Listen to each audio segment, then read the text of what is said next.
Welcome back to the channel. Today we're heading straight into Judge Washington's courtroom for another eviction hearing, and not just any eviction.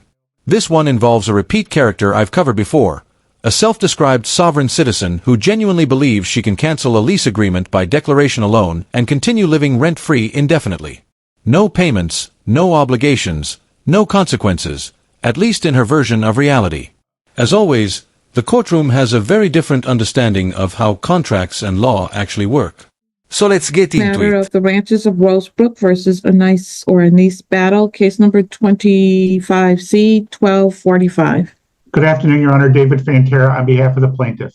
Ms. Battle, could you please state your name? My name is Denise Battle. Thank you so much, Ms. Battle. All right, today's the day and time scheduled for a hearing in this matter.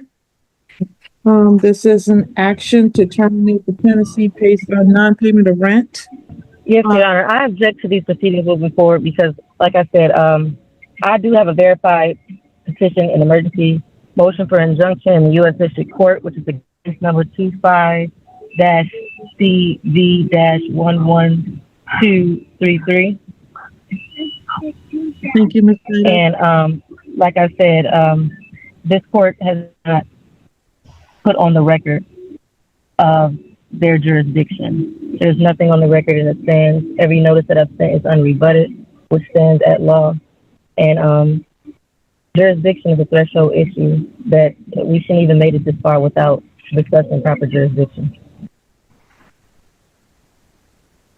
All right. Anything else, Ms. Battle? As of right now, no. Okay, thank you. But I object to these proceedings in jurisdiction, subject matter, and personal. All right, your objection is noted for the record. Ms. Battle, I've already ruled on jurisdiction when we were here last time. We will be proceeding today. The court does have jurisdiction. Mr. Fantera, and Ms. Battle, do either of you have... I object. The court cannot declare its own jurisdiction to respond to. If you keep interrupting me, ma'am, you're going to get held in contempt of court, and the court does have contempt powers, so you're in jail. I interrupted you. Okay, that's all. Your Honor, I want to point out also that Judge Vandenberg actually addressed this issue last Wednesday and said that the 14B District Court and Your Honor does have jurisdiction over this matter. So not that it needed to May I add, Your Honor? Yeah. She also said that she was not aware of the things going on, so she just went on for anything based on what he just said. To shed any law nor facts, just as you don't, of why you have jurisdiction. If a sovereign citizen ever handed me a summons to appear in something called crayon court under threat of eviction, I'd laugh, frame it, and immediately forward it to an actual attorney. Because courts don't lose jurisdiction just because someone doesn't like the outcome.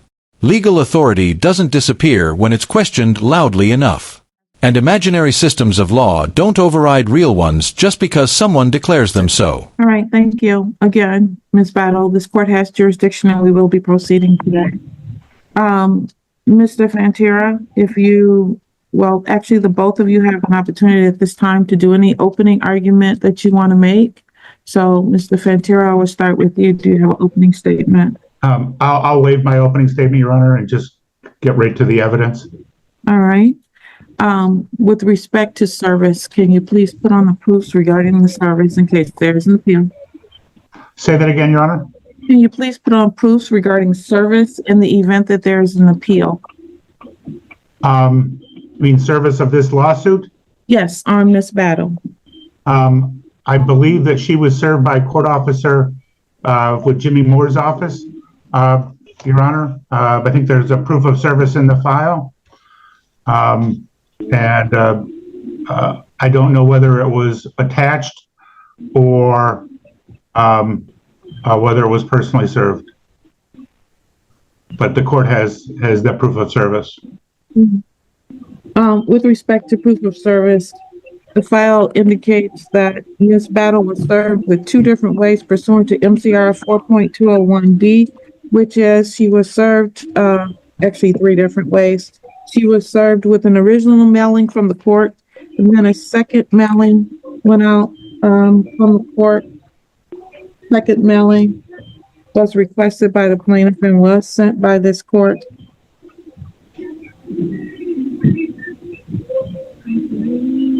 On March 28th, there was a mailing.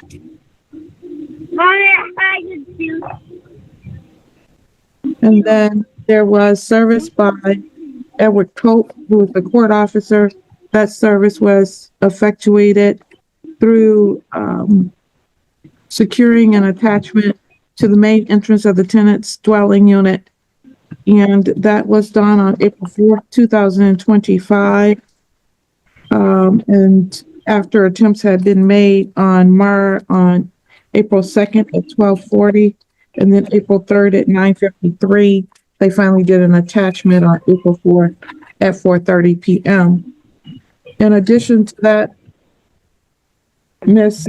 Battle showed up to the court on April 9th, 2025, before the magistrate, therefore acknowledging that she had received service in this matter and that service had been perfected. All right. With respect to jurisdiction, we addressed that at the last court hearing. This is on Russell Court, which is within the jurisdiction of Ypsilanti Township. All right. What request were you making, Mr. Fantier? I know the last two times that Ms. Battle has appeared, she appeared with a video, and this time she's just on her phone. Can we require her to be here by video today also? I would have had to give her. Well, the thing is like I tried to tell you all last time that the time was bad. This is when I pick up my kids. Well, excuse the court for interrupting what appears to be a carefully planned rent-free lifestyle with something as inconvenient as a legal hearing. Court schedules don't revolve around personal errands, pickup times, or convenience. And eviction hearings tend to be a lot less disruptive when the rent is actually paid. It's amazing how quickly responsibility becomes unfair when accountability shows up. All So right, we can do it like earlier or something of that nature. Yeah, that's fine. then I'm okay just proceeding as long as the court is comfortable that we can swear her in when she goes to testify. Thank you. I am comfortable. I can tell you that if I was going to require that she be here via video, I would need to give her notice of that prior to today's date. So I'm comfortable proceeding as we are. Okay.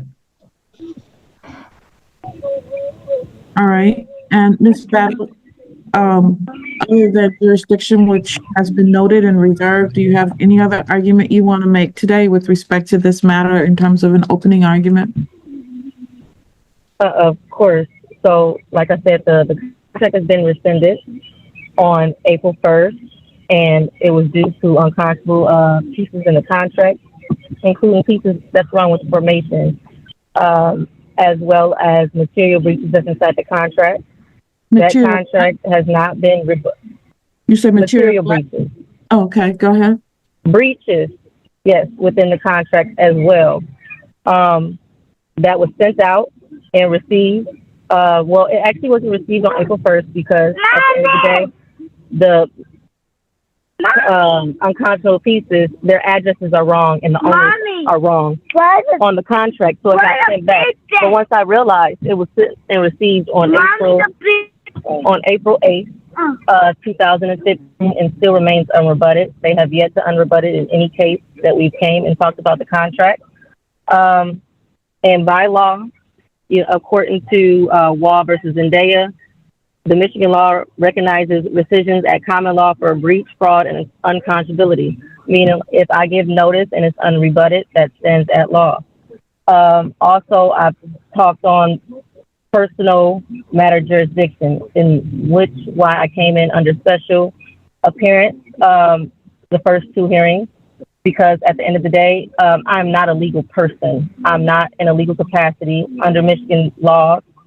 I do not qualify as that person, which that person is a corporation, a trust, individual, in some type of legal entity of that nature, an association.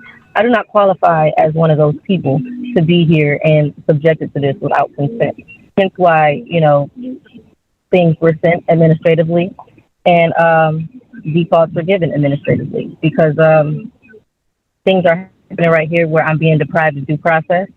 and I should be awarded due process by law. This is one of those moments where someone is demanding due process while simultaneously denying that they are even the legal person entitled to receive it. You can't reject the system and still demand its protections. Courts don't operate on philosophical loopholes or wordplay. And what's actually due here isn't another lecture. It's compliance with a lease agreement that's already To the been admitted curb. to. As the attorney stated last time we were here, he was saying that basically the burden of proof only applies in criminal cases, which is false because the burden of proof applies in all civil cases where jurisdiction or contract validity challenged, and that's Taylor versus Bullam in 1992 in Michigan. You still have the burden of proof. The court cannot establish their own jurisdiction being based on a contract is rescinded. You have to have a valid contract to come into court about. So that's where your jurisdiction of the subject matter is at hand, because the contract is rescinded. Not unilaterally, like he's tried to claim before. It is rescinded, meaning I gave you notice and it's unrebutted, just as if somebody came into the courtroom for an eviction, or if they did not come for the eviction, you'll give them a default. Because what happens at law, your silence stands. All right, thank you, Ms. Battle. Mr. Fantera, you may proceed with your case. Plaintiff would like to call Dawn Charles as a witness. All right, Ms. Charles, please raise your right hand to be sworn. You swear or affirm that the testimony you're about to provide will be the truth, the whole truth, and nothing. I do. Thank you. You may lower your hand. You may proceed. Ms. Charles, please state your name for the record. Dawn Charles. And what is your position with the Ranches of Rosebrook? I'm the property manager. Are you familiar with the tenancy of Anise Battle? I am. Are you familiar with the lease agreement that that she signed? I am. Your Honor, I submitted to the court a lease agreement dated November 12, 2024. I'd be moving for that to be admitted as Plaintiff's Exhibit 1. Did you also provide a copy to the defendant? I did not, because I do not have her email address. But she should, Your Honor, I should say for the record, she should have a copy of the lease because it is, because she signed it. Any objection? I never received a hard copy of the lease, and I've asked for a hard copy of the lease.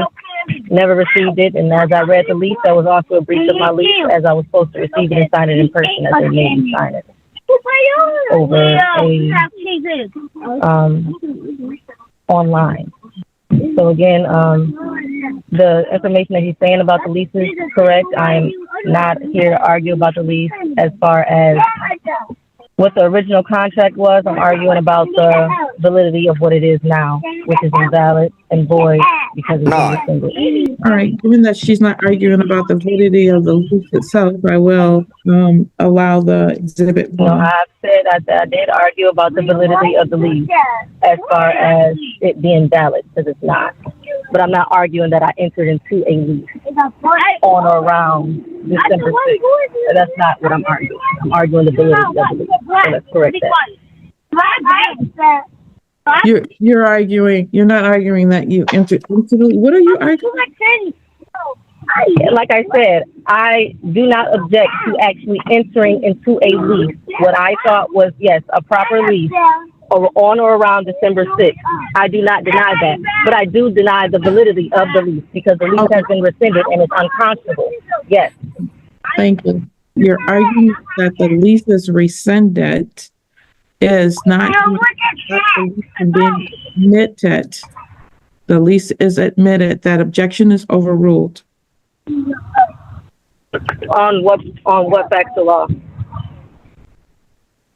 The fact that I just ruled that, ma'am.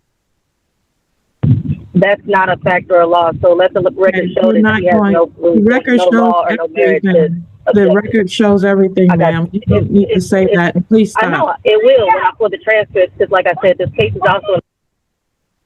All right, Mr. Fantera, you may proceed. Um, Okay, I want the record to show that I find it unfair that You can cut me off and Ma'am? use my mic whenever you This feel is your like it. second But time. I can't You're talk being and have a held in fair contempt of hearing. court. You're going to be held in contempt of court, and you're going to do jail time. While I'm sure the defendant has spent a significant amount of time researching internet law forums, the court is not required to adopt her personal legal theories. Judges decide validity, not tenants. Signing a lease, living under it, and then retroactively declaring it void doesn't magically erase obligations. That determination belongs to the bench, not the party who stopped paying. Mr. Fantera, please proceed. Ms. Charles, can you, under the terms of the lease, what is Ms. Battle's monthly rent? $10.75. $1,075? Correct. Does she also have to pay utilities? Water and sewer. So for what months has she not paid her rent? March, April, and now May.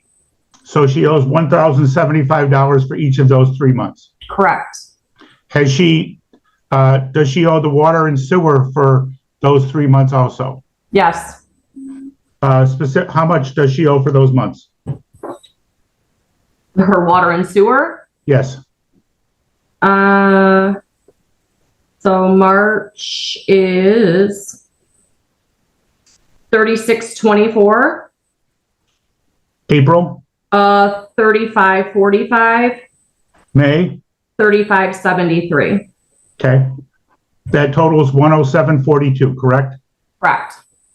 Are there late fees under her lease? There are What is the late fee? $50. On what day? The 6th. And so she's being charged a late fee for March and April, correct? Correct. So the total amount that she owes is $3,225 in rent, $107.42 in utilities, which is also rent, $100 in late fees, and then she would owe the court costs of this in this matter, correct? Correct. Have you reviewed the work orders that have been submitted by Ms. Battle since she has been a tenant? Yes, I have. Are you comfortable that they were all completed in a timely fashion? Yes. No further questions, Your Honor.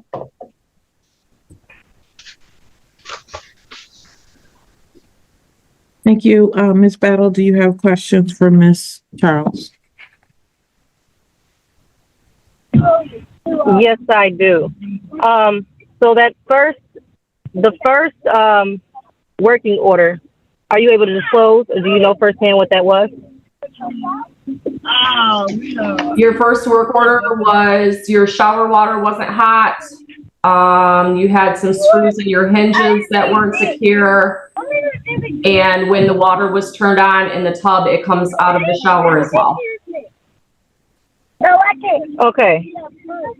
So how do you define complete? How is that work order complete? Well, that was the work order you put in. The notes for repair are that the diverter for your hot water was repaired. Our construction company fixed the tub faucet that had came off, and we installed new screws in hinges on the door. Right. So do you have anything that the actual construction company came, because nobody came? Because even if you go on to the next 3 orders, that's also listed as an issue because it was never addressed. Well, the next work order after that was actually December 26th, and it says the door that was repaired, the screws were still not right, so we put new screws in it, so that wasn't a work order about the tub. The one after that was January 28th, and that was about hearing animals in the attic, and we installed new soffit and made sure nothing was in there. There was also one on January 27th. We adjusted your shower head and plunged your toilet and tightened a basket on your sink. There was one on February 14th that your tub was not draining and water was coming out of the faucet. We unclogged the tub and the shower head was working properly. And the last one was March 17th, that your furnace was cutting on and off. And we took your furnace apart and checked all the fuses and put it back together, and it was up and operating properly. Okay, so let's go into that more, because we might even have to subpoena the maintenance man, because this is going to become an issue. At this point, the plaintiff finally calls their first witness, the property manager, and this is where things start getting grounded in reality. Numbers, dates, documents, payment histories. No theories, no ideology, just receipts. And as usual in cases like this, facts tend to hit a lot harder than sovereign citizen arguments. That it was still, the water was still coming out of both faucets at the same time, which have not been correct, because you have not gotten a contractor out here. A contractor has not came out to my house about that. And let's go on to the heat, right? Miss Battle. I'm sorry. You can't testify now. You can ask her questions. You will get a chance. Okay, I'm gonna ask her a Was question. in the apartment between December 15th and 16th, because the Wait a work second. order was closed. Wait, no, everybody stop. Wait. There's no question You on. said I had to form it as a question. I apologize. Okay, go ahead, Miss Battle. Okay. So you're saying that a contractor came out, you said December 16th? Correct. And what contractor was that? The contractor that did the job? Correct. Okay. And when that contractor came out, what did they say that they did? Repaired the tub faucet that had came off, and repaired the tub diverter. They repaired the what that came off? The faucet for the tub. One more time. Uh-huh. And the diverter for the water.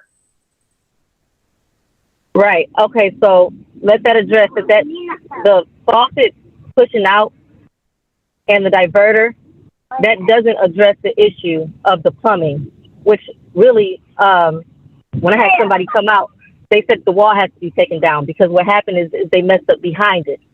So again, let's rephrase. Let's go on to the new one. Let's go on to the furnace. So when they came out for the furnace, and they came out to fix it the first time, what were their results from that? I only have one work order for your furnace. They took it apart, checked the fuse, put it back together, and it was up and running. They cleaned it and put it back together. Okay. The furnace is new. So no, it was two work orders. One was done in the middle of the night. I'm in the morning before they came into work. Your Honor. So I just wanted to be clear. So you don't have that work order for the morning? I'm asking the question. 1 second, there's an objection. Your Honor, Oh, you said it was an objection? Can you listen to it, Ms. Battle? I can hear him now. You say he had an objection? Your Honor, I want to object. We're getting into the weeds here. I mean, you don't have a right to withhold rent or rescind a lease because of something small such as a tub faucet. And so, we're getting into whether somebody actually came out and fixed it or when it got fixed. And it just seems to me that this is irrelevant to the proceeding that's going on today. Well, it's object because it's not irrelevant to the proceeding, because it's part of the reason on why I caught up the breach, because at the end of the day, I kept trying to get somebody to come out to fix these things that are not fixed. Heat is a major thing. It's been cold. I still have a heater in my house because they haven't came back and got it and fixed it like they said they were going to. You get what I'm saying? It's still unconscionable things in the lease regardless. So everything about what I am arguing here is valid, because I do have the right to rescind the contract based on breaches of the contract, just like you can come here on a quote-unquote breach of the contract. It's the same thing. Why do I not get the same right and to hear what's going on, so she can hear what's going on? Your Honor, we will be more than happy to, the purpose of rescission, as the court knows, is to put the parties back in the same position they were before the contract got entered into. We will be more than happy to rescind this contract and basically have Miss Battle pay what she owes through the date of move out and terminate it so she doesn't have any more rent owing after move out. The problem is what she said to Judge Vandenberg last week, and I believe what she believes, is that when something gets rescinded, she is allowed to live there until she finds a new place. And that is not the law.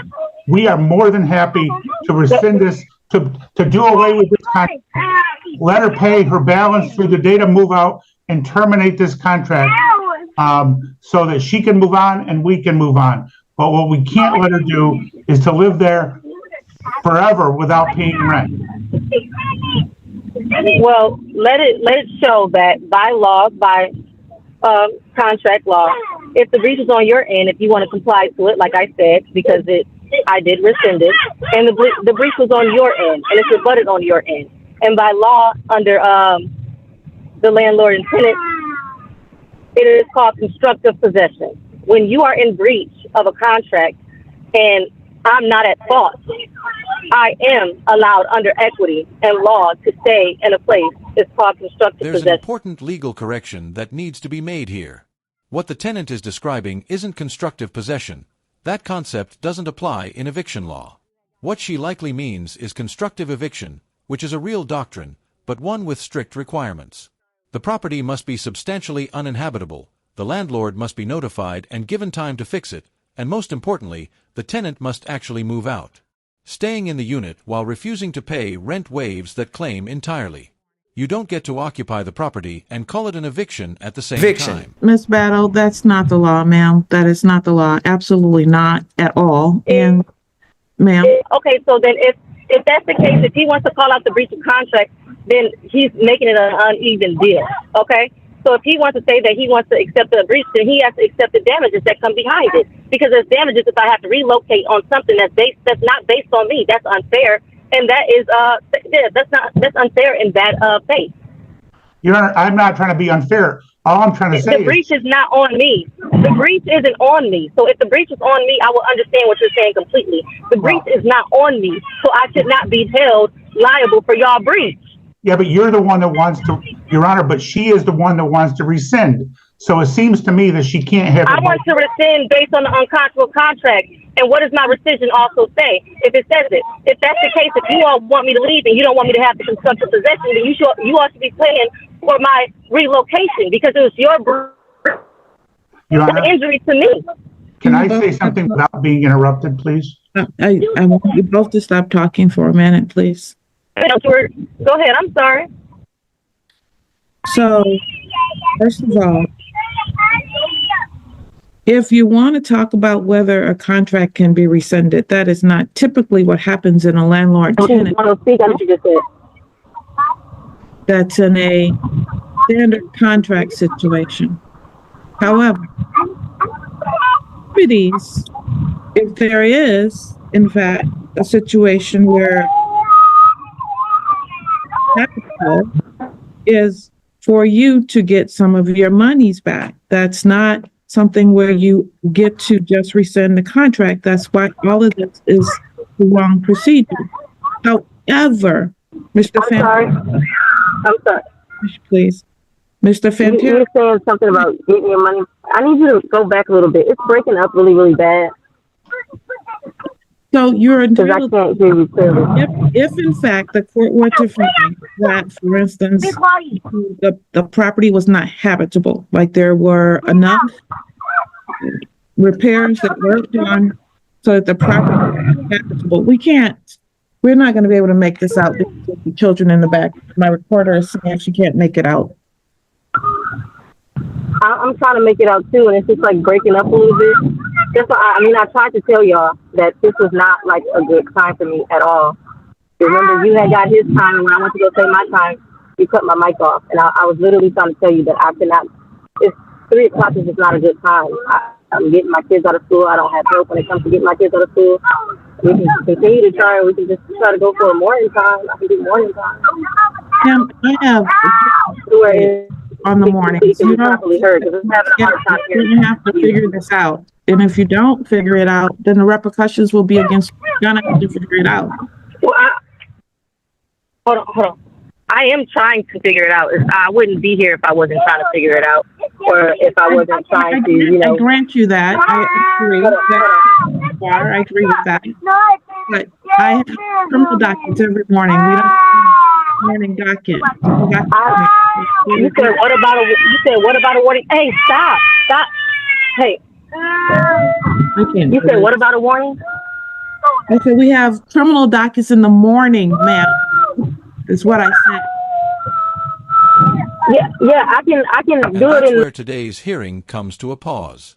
Judge Washington ultimately reschedules the matter for a morning session and makes it clear that the defendant will be required to appear on video next time. The case isn't over yet, but the direction is already clear. We'll be back to finish this one very soon. If you enjoyed the breakdown, hit the like button. If not, the dislike button's there too. Drop your thoughts in the comments, subscribe with notifications on, and as always, I'm Judge vs. Karen TV, and I'm out.